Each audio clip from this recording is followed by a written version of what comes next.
Ashama akkam jirtu kabajamtoota hordoftoota madda nageenyaa nagaan keenya bakkuma jirtan maratti sinagoo jechaa oduu kan isinitti mo'anu marsabaat.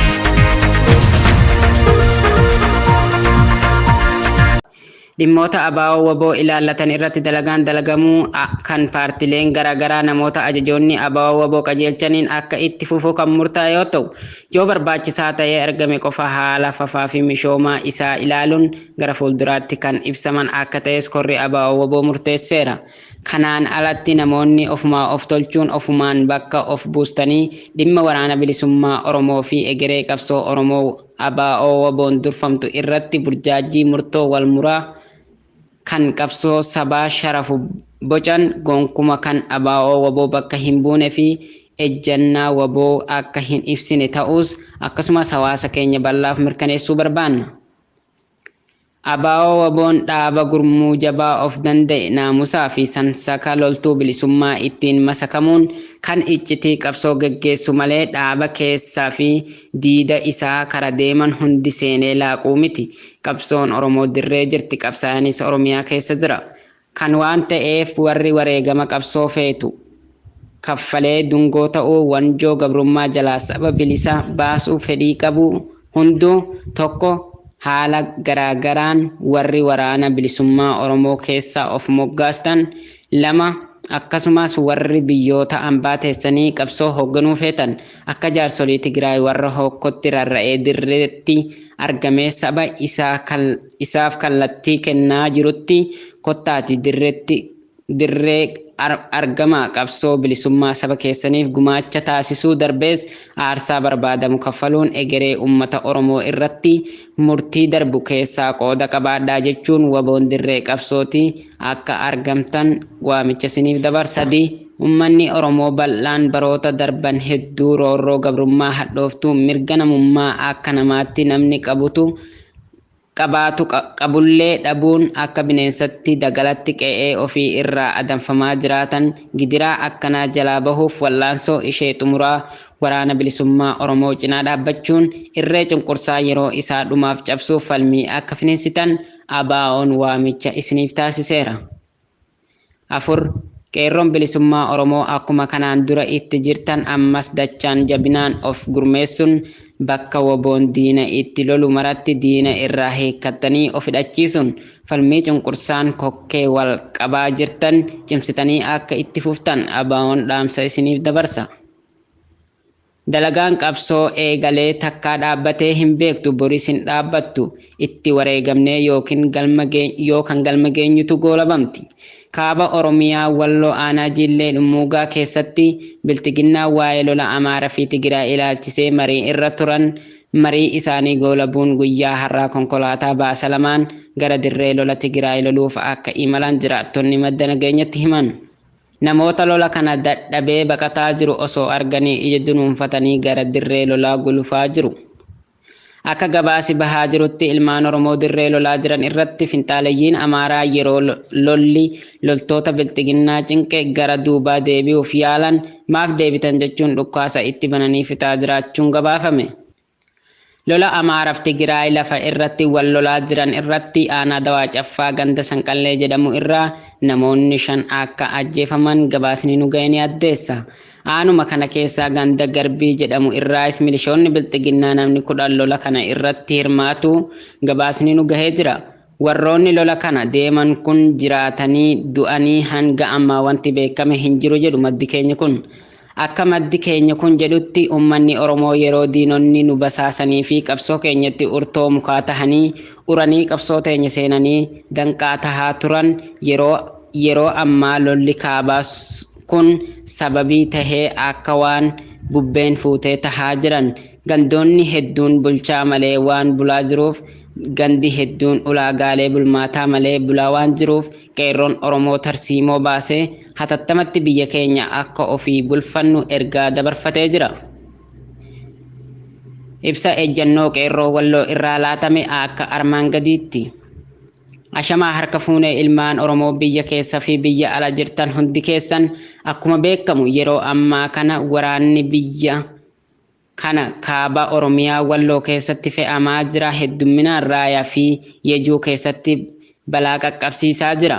meeshaaleen gurguddaan humna waraanaa lammeen jidduu dhukka'aa jiru ummata nagaa miidhaa jira. Yeroon ammaa kun yeroo qonnaa fi loon itti godaansisan ummanni keenya gara qonna isaa qotatuu fi loon ofii tikfatuun dhabee jira. Tokko nuti qeerroo walloo ummanni keenya nagahaan oolee galuu barbaanna. Bilisummaa ummataas nagahaan oolee galuu waan ta'eef kan nagaa nu dhorkaa jiru mootummaa abbaa irreeti. Namoota muuxannoo lolaa hin beekne fe'ee nurratti fidee qe'ee keenya barbadeessee jira waan ta'eef ummanni Oromoo fi ummanni addunyaa akka kana nuuf beekuu barbaanna. 2. Ilmaan hiyyeessaa godinaalee Oromiyaa irraa mootummaa abbaa irreetiin sobamanii kara kaabaa dhufaa jiran irbaata bineensaa tahanii guyyaa guyyatti dhumaa jiru. Warri bineensaa irraa hafanis qawwee lafatti darbanii bosona keessatti kara deeman wallaalanii beela fi dheebuun rakkachaa jiru. Ummanni Oromoo ilmaan isaa akka gorfatee baraarratu waamicha isiniif goona. 3. Ummanni keenya walloo naannoo Affaar daangessuu fi kan biroos ummata akka addaatti hidhannoo qabu akka tahe ni beekama. Kanaan walqabatee goobanoonni godina Kamisee fi aanaalee ishii keessa jiran ummata kana fi humna hidhate mootummaa abbaa irree loluu walitti buusuuf sochii haaraa jalqabanii jiran. Nuti akka qeerroo wallootti gorsi ummata keenyaaf kenninu lolli kun lola nu ilaallatu miti, akka hin dogongorre of eeggannoo cimaa godhaa jenna. Warri har'a humna hidhatee wajjin walitti nu buusuu ofirraatu hin buusu. 4.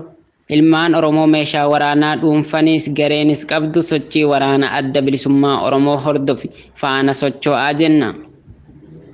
5. Dhaamsa hayyoota Oromootiif namni boolla tokko keessatti yeroo 2 hin waraanamu. Ibsa qeerroo walloo irraa injifannoon kan ummata Oromooti. Akka dura isiniif gabaasaa turretti daandiin Jibuutii irraa Finfinnee geessu finciltoota naannoo Somaaleen cufamuu meeshaaleen Jibuutii irraa gara Finfinnee seenan adda cituun beekamee jira. Daandiin guddaan Jibuutii irraa Finfinnee geessu dabalatee daandiin baaburaa galaana Jibuutii irraa meeshaa gara Finfinneetti geessu lola humnoota Affaarii fi Somaalee gidduutti torbaan tokko oliif itti fufee lubbuu namootaa badeen walqabate finciltoonni naannoo Somaalee daandii kana cufuun beekameera. Dhimma daandiin baaburaa fi daandiin konkolaataa Jibuutii irraa gara Finfinnee geessu erga cufamee torbaan tokko kan fixe yoo ta'u, pirezidaantiin naannoo Somaalee obbo Mustafaa Mohammed Rooyitersitti akka himanitti walitti bu'iinsi uumameen uummatni miidhaa irra gahee balaaleffachuuf jecha akka daandii Jibuutii Finfinnee geessu cufanii himanii jiru. Rooyitersi akka pirezidaantichi bulchiinsa naannoo Somaalee wabeeffachuun gabaasetti daandichi fi toorri baaburaa kan cufame gaafa sanbata adoolessa 25 bara 2021 dargaggoota naannawichaa haleellaa dhalattoota Somaalee irratti raawwate mormanii akka cufamuu danda'e dubbatanii jiru. Sanbata darbe adoolessa 25 bara 2021 naannolee Affaarii fi Somaalee gidduutti wal dhabdee bakka gaafiin daangaa irratti ka'urratti haleellaa raawwatameen namoonni dhibbootan lakkaa'aman ajjeefamuu isaanii itti aanan itti gaafatamaa koominikeeshinii naannoo Somaalee obbo Muhammad Rooblee BBC'f ibsanii turan. Bulchiinsi naannoo Somaalee ibsa kibxataa adoolessa 27 bara 2021 kenneen akka jedhetti milishoonni naannoo Affaar haleellaa gaggeessaniin qabeenyis manca'anis qaqqabeera jechuun dubbateera. Walitti bu'iinsa naannoo Affaarii fi naannoo Somaalee gidduutti dhimma daangaa irratti uumameen lubbuun namoota nagaa 350 hanga 400 tahan akka ajjeefaman yoo ibsamu, kumootan kan lakkaa'aman qe'ee fi qabeenya isaanii dhiisanii gara bakka biraatti godaanaa jiraachuu fi qabeenyi miliyoonotatti lakkaa'amu barbadaa'uu fi saamamuun gabaasaaleen bahan ni mul'isu. Daawwattoota keenya oduun biyya keessaa kan gammaatti daawwatanidha. Oduu biyya alaa Said Dawwee waan qindeeffate qaba. Oduu alaa keessaa immoo mootummoota gamtoomanitti hoogganaan dhimmoota namoomaa fi qindeessaan deeggarsa yeroo balaa Maartin Giriifiitis daawwannaa guyyoota 6 Itoophiyaatti taasisan har'a eegalan. Giriifiitis aangoo kanaaf kan muudaman walakkeessaa caamsaa darbe keessa yoo ta'u, daawwannaan amma Itoophiyaatti taasisaa jiran kunis ergaa itti gaafatamummaa kana fudhataniin booda kan jalqabaa isaaniiti. Hoogganaan dhimmoota namoomaa mootummaa gamtoomaniis ta'e ergamaa kiyya jalqabaa ifatti raawwachuuf gara Itoophiyaa imaluun anaaf hojii murteessaadha jedhe. Hoogganaan kunis turtii guyyootaaf Itoophiyaa keessatti taasisaniin aangawoota olaanoo biyyattii bakka bu'oota dhaabbilee gargaarsaa fi hawaasa dhaabbilee arjoomtootaan waliin wal arguun jedhameeti eegama. Kana malees Giriiftis imala isaaniitiin naannoo Tigraay deemuunis namoota nagaa sababii waraanaatiin miidhaman akka dubbisanii fi danqaawwan qaamolee dhiyeessii deeggarsa namoomaa irratti hirmaatan mudatan bakkichatti argamuun ilaaluuf karoorfataniiru. Daandiin Jibuutii irraa Finfinnee geessu cufamuun isaa himame. Itoophiyaan hawaasa addunyaa yakkoota TPLF callisee ilaaluun naaf gaaffiidha jette. Mootummooti gamtooman akka jedhetti jiraattonni naannoo Tigraayitti argaman miliyoona 5.2 yookaan kanneen parsantii 90 kan ta'an dhiyeessii deeggarsa namoomaatu isaan barbaachisaa jedhe. Hooggantichi naannoo Tigraayitti alattis gara naannoo Amaaraa imaluun Baahirdaaritti aangawoota naannichaa waliin marii taasisuuf karoora qabu jedhame. Dhaabbileen deeggarsa namoomaa dhiyeessan rakkina uumameef deebii kennuuf mootummootaa fi uummata Itoophiyaa waliin ta'uun hojjechuuf kataatoo jechuun dubbataniiru. Akkasumas hoogganaan kunis mootummaan gamtoome haala fooyyeen attamiin uummata Itoophiyaa tajaajiluu akka danda'u irratti aangawoota mootummaa Itoophiyaa fi dhaabbilee walta'an waliinis marii akka taasisan ibseera. Dhiyeessii deeggarsa namoomaa biyyattii guutuu jiru haala fooyyessuun danda'amu irratti marii ijaarsaa taa'ee nan taasisaa jechuun akka abdatan dubbata. Wayita ammaa kanattis Itoophiyaa keessatti dhaabbileen mootummoota gamtoomanii 90 ol ta'an dhaabbilee idil addunyaa fi dhaabbilee miti mootummaa biyya keessaa waliin ta'uun dhiyeessiitti deeggarsa namoomaa irratti bobba'aniiru. Ejensiiwwan mootummoota gamtoomanii naannoo Tigraay kan waraanaan miidhamtetti sababii hanqina dhiyeessiittiin deeggarsa namoomaatiin adoolessa 30 irraa kaasee deeggarsi namoomaa akka dhumuu danda'u torbanuma kana keessa akeekkachiisee ture.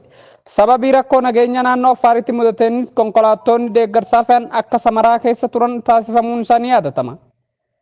Suwiidin keessatti abbootiin alangaa ajjeechaa jumlaa hidhamtoota irratti bara 1988 keessa raawwatameef lammiin Iraan irratti himannaa yakka waraanaa banan. Shakkamaan kun nama umriin isaa waggaa 60 yoo ta'u, Naamid Nuur jedhamuun adda baafameera. Bara 1988 keessa ture Iraanii fi Iraaq kan wal waraanan. Hoogganaan olaanaan Iraan hidhamtoonni garee mormitii hidhannoo qaban kan Iraaq deeggartu waliin hidhata qabu jedhaman akka ajjeefamaniif ture kan ajajan. Abbootiin alangaa kunneen jedhanitti shakkamaan kunniin mana hidhaa dhiheenya magaalaa guddoo Iraan Teheraan keessa hojjetaa ture. Abukaatoon isaa ammoo himannichi akka haala ejensiiwwan oduutti hime. Gareewwan mirgaaf falman haqa ajjeechaa namoota gara 5,000 kanneen guutuu Iraan keessatti raawwatameef yeroo dheeraaf duula gaggeessaa turan. Dhimmi kunis akka haaraatti xiyyeeffannaa kan argachuu dandeessu filannoo Iraan baatii tokkoon dura gaggeessiteen Ibraahim Raasiin pirezidaantii ta'uun filatamu hordofeeti. Hagaya keessa aangoo kan fudhatan Mr. Raasiin abbootii seeraa bara 1988 keessa namoota 4 dhaddacha iccitii ta'uudhaan hidhamtoonni 60 ta'an sochii siyaasaa isaaniitiif irra deebiin akka himatan taasisan keessaa tokko. Inni garuu irra deebiin murtoo du'aa sana keessa gahee akka hin qabne waakkataa ture. Ta'us garuu ammoo sababii seera amantaa fatwaatiin duree olaanaa duraanii Ayatollah Khomeini itti murtaa'uu dubbatan.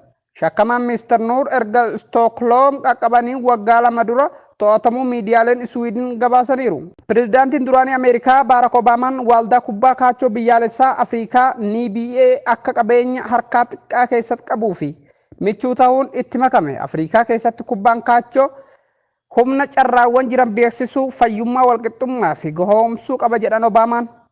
Afrikaan qaama waaldaa biyyaalessa kubbaa kaachoo yoo ta'u, liigii kubbaa kaachoo Paan Afrikaa haaraa deeggara. Kunis sirni eebbasaa ji'a caamsaa keessa garee 12 biyyoota 12 irratti ijaaramaniin gaggeeffame.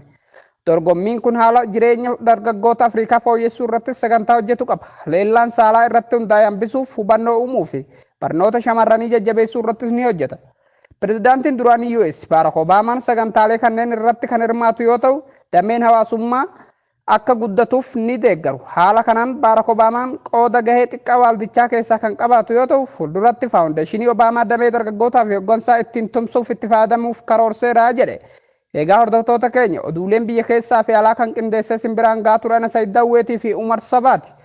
Gama teeknikaatiin kan nu faana ture Mu'ee Callaa odeeffannoo guyyaa baruutiin haga walitti deebinutti nagaan tura.